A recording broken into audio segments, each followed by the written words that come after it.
फिर वो राजकुमारी सत्यभामा के महल की छत पर जा बैठा। जब सत्यभामा का ध्यान उस तोते की तरफ गया तो वो भी उसकी सुंदरता देख अचंभित रह गई। उसने इतना सुंदर और हीरे मोती के पंखों वाला तोता कभी नहीं देखा था। राजकुमारी बोली, हे तोते, तुम किस देश से आए हो और किस देश को जाओगे? तुम्हारा यहाँ आने का मकसद क्या है? तोता बोला, हे रानी, चंद्रावती नगर के राजा वीरसेन ने मुझे यहाँ भेजा है। मैं तो बस ये पता करने आया था कि सच में कोई मेदिनीपुर नगर और राजकुमारी सत्यभामा असल में है कि नहीं। पर हे रानी, मैं तुमसे एक बात पूछना चाहता हूँ, सच बताना, तुम इतनी उदास क्यों हो? ऐसे क्या पाप किए है तुमने? तोते की बात सुनकर राजकुमारी सत्यभामा हैरान रह गई। उसने अपने मन में सोचा, ये तोता नहीं बल्कि कोई राजकुमार है। यह मंत्र से तोता बनकर मेरा भेद लेने आया है। इसको पकड़कर मार देना चाहिए। ये विचार कर रानी बोली, सभी लोग जन्म से ही पापी होते हैं जो इस संसार में आते हैं। मैंने इस शरीर को पाकर कोई सुख नहीं पाया। हे सुआ महाराज, मैंने वर ढूंढने के लिए बहुत से देशों में ब्राह्मणों को भेजा, लेकिन किसी से भी मेरी जोड़ी नहीं मिली।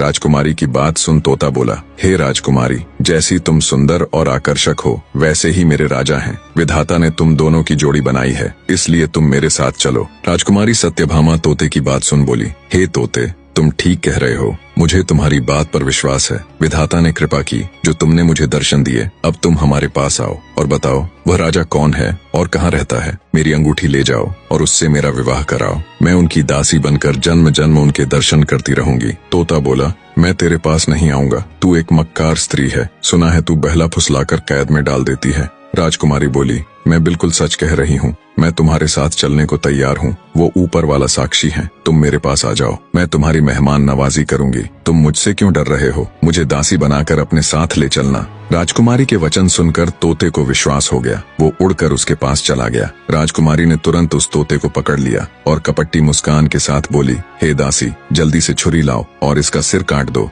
ये कोई तोता नहीं है, ये तो कोई बड़ा पापी है जो मंत्र तंत्र करके मेरा भेद जानने आया है। तोता अब पछता रहा था कि क्यों उसने राजकुमारी का विश्वास किया। वो बचने की युक्ति सोचने लगा। राजकुमारी के जाल में फंसे तोते को जान के लाले पड़ गए। सोचा, अच्छा भला सब कुछ देख तो लिया था, फिर क्यों खामखां राजकुमारी से फालतू के सवाल जवाब में उलझा। सीधा जाकर राजा को बता देना था, आगे वो जाने या ये राजकुमारी। खामखां पंगे में पैर फंसा दिया। सोचा अब जल्दी से कोई तरकीब लगानी पड़ेगी, नहीं तो ये चंडाल रानी मुझे जीवित नहीं छोड़ेगी। तोता बोला, हे रानी, मेरा नाम हीरामन तोता है। मैं कोई बहरूपिया नहीं हूँ, बल्कि यही मेरा असली रूप है। अगर तुम मुझे छोड़ दोगी तो मैं तुम्हें भी तंत्र और विचार सिखा सकता हूँ। मैं गिरी विश्वनाथ का पक्का चेला हूँ। राजकुमारी बोली, अगर ऐसा है तो जल्दी से मुझे मंत्र बताओ, नहीं तो अभी तुम्हारे पंख नोच डालूंगी। तोता बोला, हे रानी, मंत्र ऐसे सबके सामने नहीं बताए जाते। तुम अपनी दासियों को यहाँ से जाने के लिए कहो। ऐसे सबके